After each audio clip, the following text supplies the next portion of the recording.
Hello everyone, we have finished this poem by Pablo Neruda. You start dying slowly, right?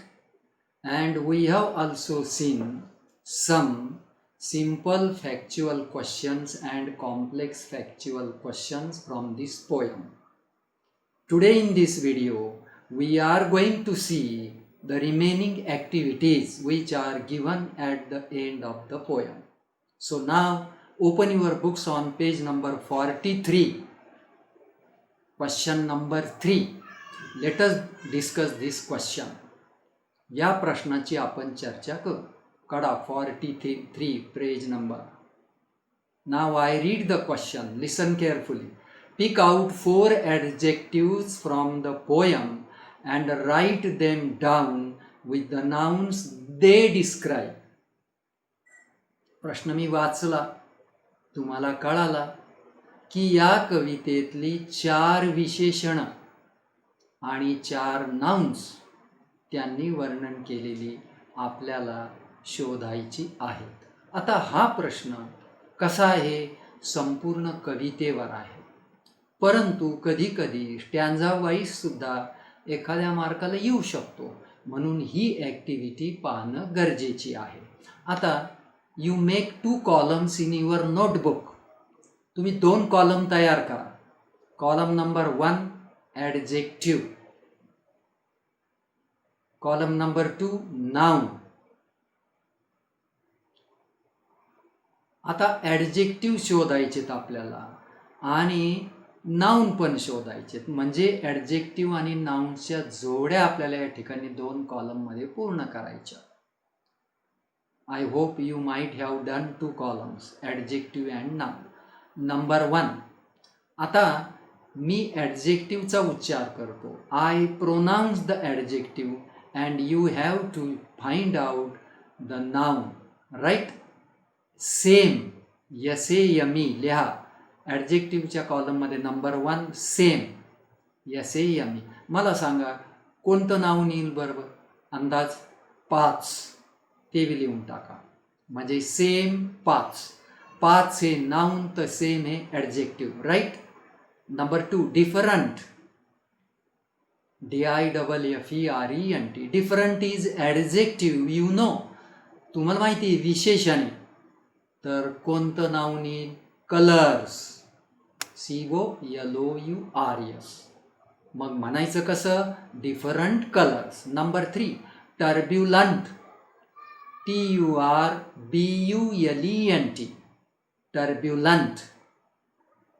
आता तुम्हाला कविता शिकवताना अस्थिर, unsteady असं मी अर्थ सांगितला होता, तर या कवितेमध्ये कोणतं नाउन? Emotions, EMOTIONS. इमोशन्स असं म्हणायचं, turbulent emotions. Last one fast, adjective आहे फास्ट. ॲडजेक्टिव्हच्या कॉलममध्ये फास्ट लिहा. मग नाउन कोणतं डिस्क्राईब केलं त्याने? हार्टबीट. या 2 शब्दाच्या मध्ये डॅश ठेवला तरी चालतो. Heartbeat, BEAT. म्हणायचं कसं? Fast heartbeat. Now I revise it. कसं अभ्यास करायचा बघा. Same 5, different colours, turbulent emotions आणि fast heartbeat. Right. This is a very simple question. I think you might have understood it well.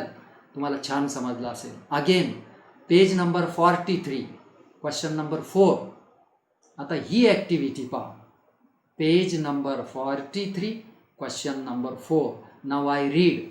Comparison between a teenager's prayer and you start dying slowly. Right. पहिली कविता आणि आत्ताची कविता याच्यातली comparison आपल्याला करायची. Again you have to make 2 columns. 2 column तयार करायचे. लेफ्ट हँडला अ टीनेजर्स प्रेयर, म्हणजे कवितेचं नाव द्यायचं. A teenager's prayer, all the letters should be capital. हे झालं लेफ्ट हँडला. पहिल्या कॉलममध्ये, सेकंड कॉलममध्ये यू स्टार्ट डाईंग स्लोली. लिहा, यू स्टार्ट डाईंग स्लोली. आणि चांगल्या 2 रेषा मारा, मधोमध बरोबर ह्या वेगळ्या वेगळ्या कविता दिसल्या पाहिजेत. दमाने काम करा, काही घाई नाही आपल्याला. केलं हे काम. आता पहा, तुम्ही म्हणाल सर हा प्रश्न कशाला घेता, हा तर परीक्षेला येणार नाही, अशी कंपॅरिझन येऊ शकत नाही, नेव्हर, कधीच नाही. मग बघायची काय, आता तुम्हाला रिव्हिजन काय तुम्ही लक्षात ठेवली की नाही ते मला पाहता येईल. आणि रिव्हिजन होऊन ही जी कविता आहे यू स्टार्ट डाईंग याचं इथंच होणार आहे. मग आता ए टीनेजर्स प्रेयरमध्ये पहिला पॉईंट आकडा 1 टाका, मीटर, METER, कॉमा. आता मीटर म्हणजे काय, काव्य लिहिण्यासाठी काही अटी असतात, त्यामध्ये मीटर एक असतं, याला मीटर म्हणतात. मीटरिक पण म्हणता आलं असतं, पण मीटर म्हणा, right. Comma. Rhyme scheme, RHYME, scheme, SCHEME, comma. Rhyming pairs, RHYMING, rhyming pairs, PAIRS. This is the first point of a teenager's prayer. Correct. म्हणजे काय, आता त्याला मीटर आहे, राईम स्कीम आहे आणि रायमिंग पेअर्स आहे, राईट. मला तुमच्यापैकी कोणी सांगतं का रे, काय बरं तुम्ही रिव्हिजन करता का, कोणती राईम स्कीम आहे रे त्याची, ABCD, एम आय राईट. तुम्ही अभ्यास केला का बघा, मी तर केला. याची स्कीम ABCD होती, किती दिवस झाले शिकून, 2 महिने झाले, पहिली कविता आहे. आता पहा, आपण यू स्टार्ट डाईंगमध्ये पहिला पॉईंट घेऊ. आता जर राईम स्कीमच नाही तर 9वी पासून मी काय सांगतो, फ्री वर्स. मग लिहा, यू स्टार्ट डाईंगमध्ये पहिला त्याच्या समोरच लिहायचा फ्री वर्स, F कॅपिटल पाहिजे, comma. No rhyme scheme, right, opposite आहे त्याच्या, no rhyme scheme, comma. No rhyming pairs, no rhyming pairs. एक पॉईंट आपण संपवला कंपॅरिझनचा. We have finished point number 1, right. मग आता परत एकदा पहा, मीटर, टीनेजर्स प्रेयरला metre, rhyme scheme, rhyming pairs. You start dying स्लोलीमध्ये free verse, no rhyme scheme, no rhyming pairs, right. Point number 2, a request, REQUEST, a request or a prayer to God, a prayer to God. अर्थ कळाला का, पुन्हा revise याच्यासाठीच चाललंय मी, हा प्रश्न घेणार नव्हतो, पण तुम्ही स्टडी केला का नाही मला पाहू द्या. मग आता ही विनंती आहे, परमेश्वराकडे केलेली प्रार्थना आहे. ही कविता म्हणजे विषय आहे, त्याचा सब्जेक्ट. याच्या समोर लिहा, यू स्टार्ट डाईंगमध्ये डायडॅक्टिक पोयम, स्पेलिंग नीट लिहा, DIDACTIC. I repeat the spelling, DIDACTIC, didactic poem. उच्चार स्पष्ट केलेला आहे. आणि ही कविता शिकवायला घेतली त्यावेळेला पण सांगितलं.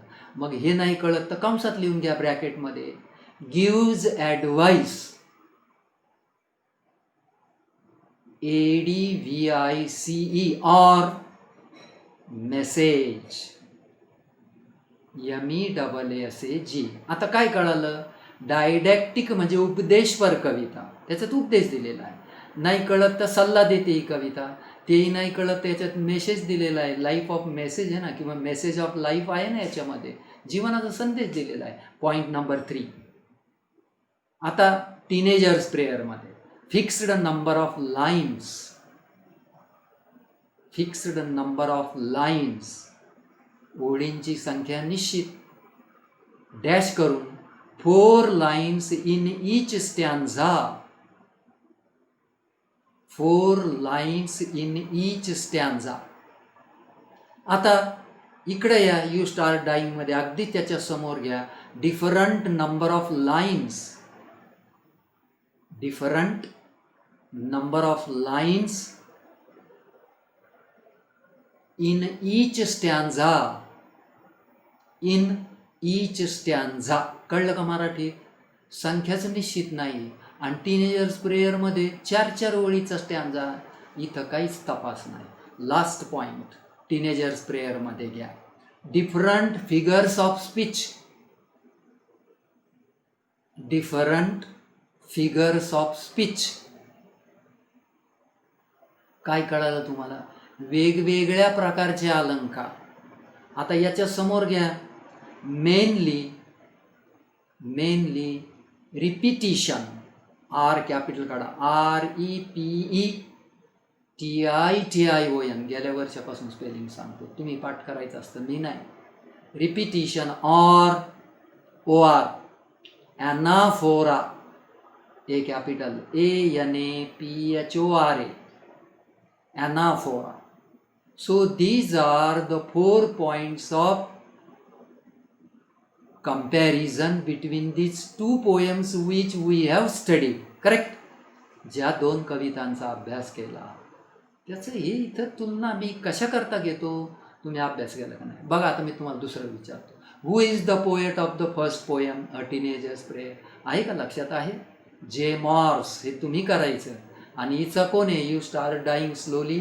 Chilean poet. किती वेळा सांगितलं? Pablo Neruda. म्हणजे या प्रश्नामध्ये या ॲक्टिव्हिटीमध्ये किती छान रिव्हिजन झाली तुम्ही बघा. Now come to page number 45. Question number 8. 45 page number, activity number 8. आता हा प्रश्न का घ्यायचा? हा परीक्षेला अजिबात येणार नाही, परंतु मी वाचतो, आपलं इंग्लिश काही सुधारलं का नाही ते बघायचं. Complete the following table with the things in your life which help you to change your habits and routine. आता इफ आय डू दिस, पहिलं if I do this I shall dash dash. आता प्रत्येक वेळेला I shall हे घ्यायचं. मग आता पहिलं त्यांनी काय दिलं? If I travel. हा टेबल पूर्ण करायचा. तुमच्यासमोर टेबल आहे, दिसतो ना? तुम्ही तिथं लिहिलं तरी चालेल अक्षरशः पुस्तकात, वहीत घेऊही नका, कारण येणार नाही हे मला माहिती आहे. मग इफ आय ट्रॅव्हल तर तुम्ही काय जोडणार? जर मी प्रवास केला तर तुम्ही लिहा आय शॅल गेट नॉलेज. लिहून घ्या तिथं आता पुस्तकातच. I shall get knowledge and experience. I shall get knowledge and experience. EXPERIENC. अर्थ कळला का बघा? जर मी प्रवास केला तर मला ज्ञानही मिळणार आहे, अनुभवही मिळणार आहे. Number 2, if I read. जर मी वाचन केलं तर सांगा बरं, वाचन केल्याने काय मिळतं रे? I shall get knowledge. एखादा म्हणेल आय शॅल गेट नॉलेज, दुसरा म्हणेल I shall collect new knowledge and experience पण चालणार आहे, हरकत नाही. Number 3, if I change my bad habits. जर मी माझ्या वाईट सवयी बदलल्या तर काय होणार आहे भविष्यकाळामध्ये? काही अंदाज? सोपं सांगतो. आय शॅल लीड किंवा लिवल्या, पण दोन्ही लिहा. लीड LEAD कंसात लिव ब्रॅकेटमध्ये, अर्थ एकच होतो, जगेल.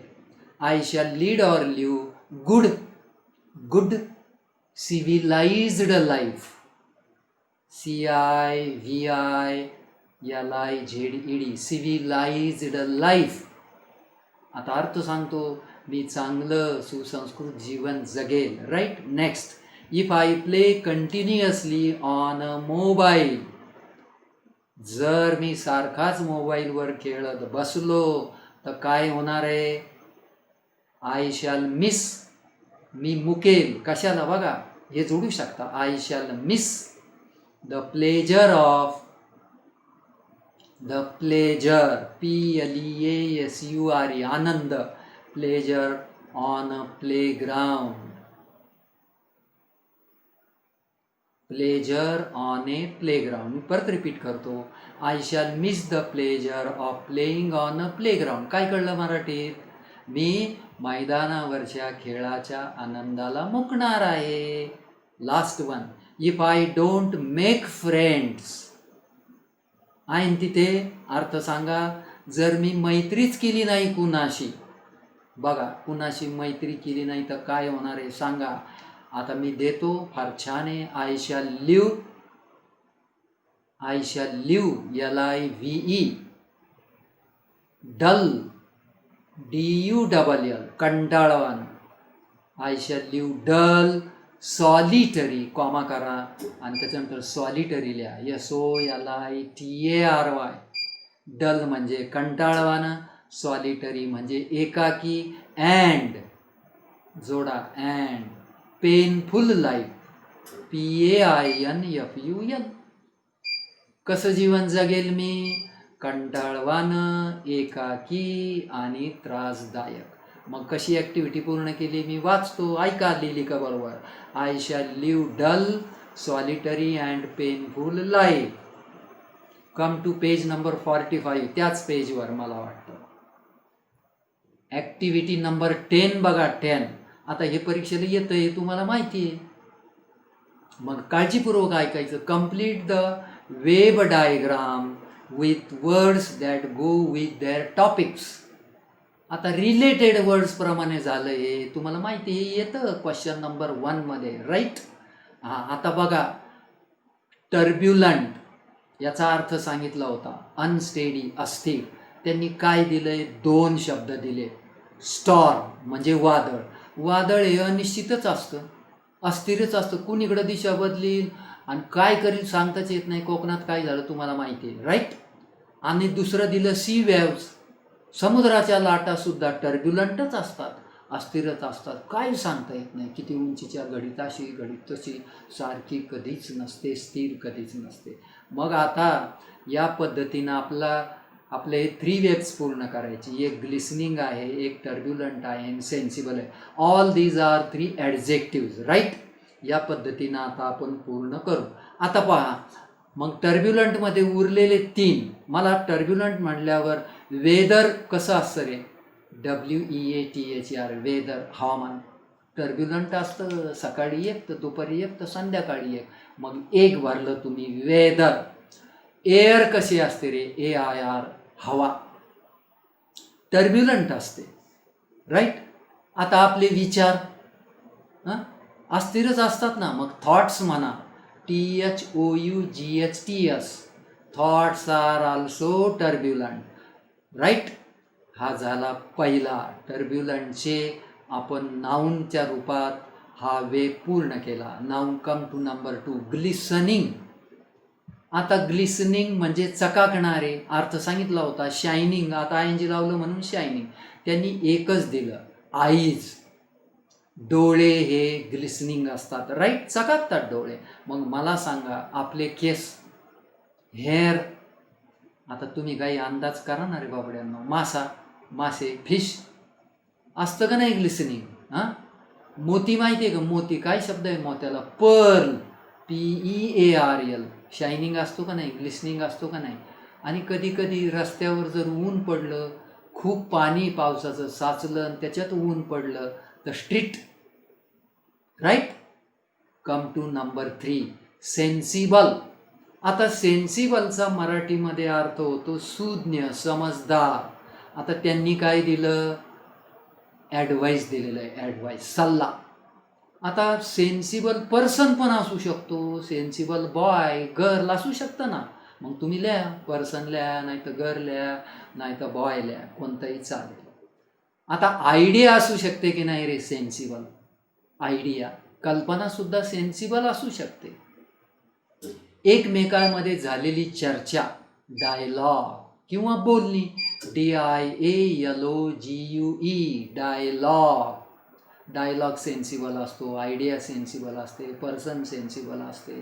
डील घ्या एक, त्याचा मराठीत अर्थ देतो, DEAL. जर चांगला व्यवहार झाला, काही ताण नाही झाला तर त्याला सेन्सिबल डील म्हणतात ना, राईट. ही एक ॲक्टिव्हिटी खूप छान होती परीक्षेच्या दृष्टीने. From examination point of view this is a good activity. Now I come to the last one. आता तुम्ही वहीत लिहायचं आहे. Open your notebooks and take down. हा महत्त्वाचा मुद्दा आहे, उद्या पण येणार आहे. फिगर्स ऑफ स्पीच वहीत लिहून घ्यायचा. Figures of speech. आता मराठीत सांगतो, या कवितेत एकच फिगर ऑफ स्पीच आहे म्हणून फिगर शब्द वापरला. आणि मगाशी सांगितलं रिपिटिशन ऐवजी, आता तुम्ही बोर्डाला रिपिटिशन लिहिलं तरी चालतं बाबड्यालो, कोणी काही म्हणतील, पण मला माहिती आहे रिपिटिशन लिहिलं तरी चालतं. पण आता आवर्जून लक्षात ठेवायचं की ॲनाफोरा लिहायचं या कवितेसाठी. काय लिहायचं? ॲनाफोरा लिहून टाका, ANAPHORA. आता हा फक्त ॲनाफोरा आहे या कवितेमध्ये. झाला हा पॉईंट तुम्ही लक्षात ठेवायचं चालता. उद्या कशाला कामाला येणार आहे मला सांगा बरं? Appreciation of the poem, right.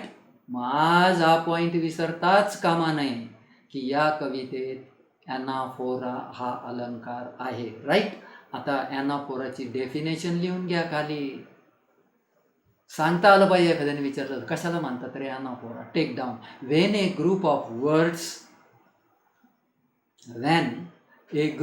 words is repeated,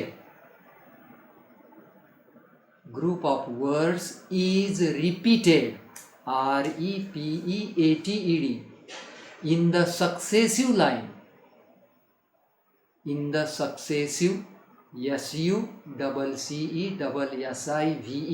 successive lines. आता सक्सेसिव्हला अंडरलाईन करा.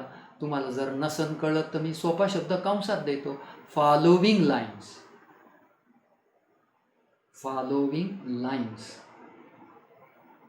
Comma, is called ॲनाफोरा. याला म्हणतात ॲनाफोरा, राईट. आता बघा, सक्सेसिव्ह लाईन्सचं मला सांगायला पाहिजे तुम्हाला. सक्सेसिव्ह लाईन्सचं मी कंसात फॉलोविंग लाईन दिलं, म्हणजे पुढे येणाऱ्या लाईनमध्ये तेच ग्रुप ऑफ वर्ड्स किंवा पुढच्या लाईनमध्ये तेच ग्रुप ऑफ वर्ड्स जर रिपीट झाले, बघा बरं का, एक लाईन आली परत खालच्या लाईनमध्ये परत खाल, मग इफ यू डू नॉट आठवतं का? मग म्हणून या कवितेत प्रामुख्याने मेनली ॲनाफोरा एवढाच अलंकार आहे. हे उद्या आपल्याला परत येणार आहे ॲप्रिशिएशन ऑफ पोयममध्ये. एक पॉईंट झाला, कवितेचं नाव झालं, राईम स्कीम नाव, मग खाली राहिलं काय? उद्या जर ॲप्रिशिएशन लिहायचं तर एवढी चालाकी तुमच्याकडं पाहिजे. खूप छान प्रकारे ही कविता आपण संपवलेली आहे. I think this is enough for this video. Tomorrow we shall take down the appreciation of this poem. I stop here.